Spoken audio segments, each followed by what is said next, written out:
এই তো সামনেই জন্মাষ্টমী। তো কি রান্না করতে চলেছি, কি রান্না করব তার একটা ডেমনস্ট্রেশন দিলাম। লুচি, ছানার বড়া, সেমাইয়ের পায়েস আর মিষ্টি, খুব সামান্য আয়োজন। তো লুচিটা করার আগে আমি সেমাইয়ের পায়েসটা করে নিলাম গাওয়া ঘি দিয়ে। আগে ড্রাই ফ্রুটসগুলোকে একটুখানি কম আছে নাড়াচাড়া করে নিলাম। এরপর সেমুই যেটা রোস্টেড ছিল, তবু আমি একটুখানি ঘি দিয়ে নাড়াচাড়া করে নিয়েছি যাতে খেতে সুস্বাদু হয়। ওরা কীভাবে কারখানায় প্রসেস করে সেটা তো আমি জানি না, আমি নিজের বাড়িতে একটু ঘি দিয়ে নাড়াচাড়া করে নিলাম, খেতে সুস্বাদু হবে।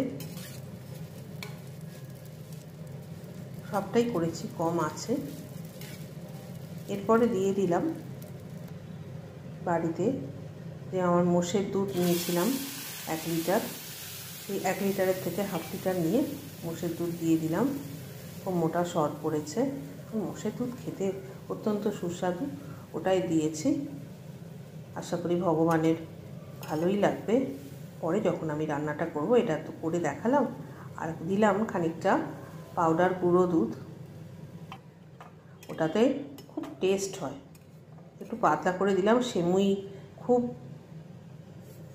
জল টেনে নেয়, মানে দুধটা টেনে নেয়, খুব গাঢ় হয়ে যায় তাড়াতাড়ি, সেজন্য সমানে খুন্তিটা চালালাম। আমি চিনি খুব অল্প দিয়েছি, আপনারা চিনি মিষ্টি বেশি খেতে চাইলে দেবেন। এবারে যেটা করেছিলাম সেটা হলো ছানার লুচি। তো ছানার লুচি করতে গিয়ে 500 গ্রাম ময়দা নিয়েছিলাম আর 200 গ্রাম ছানা নিয়েছিলাম। যেহেতু আমার ট্রাইপডটা ভেঙে গেছে, তাই আমি পুরো ভিডিওটা করে দেখাতে পারলাম না। তো ছানার লুচি খুব নরম হয়, খুব নরম হয়, এবং এটাকে খুব জোর আঁচে ভাজার দরকার পড়ে না, মাঝারি আঁচেই ভাজলেই হয়। কারণ যেহেতু মিষ্টি থাকে, তাই দেখছিলাম খুব তাড়াতাড়ি লাল হয়ে যাচ্ছিল, মানে ফিট সাদা যে লুচিটা সেটা কিন্তু আমি পাইনি, তাই জন্য আমি মাঝারি আঁচে ভেজেছি। আর পোড়াটা তো ভগবানের মুখে তুলে দিতে ভালো লাগে না।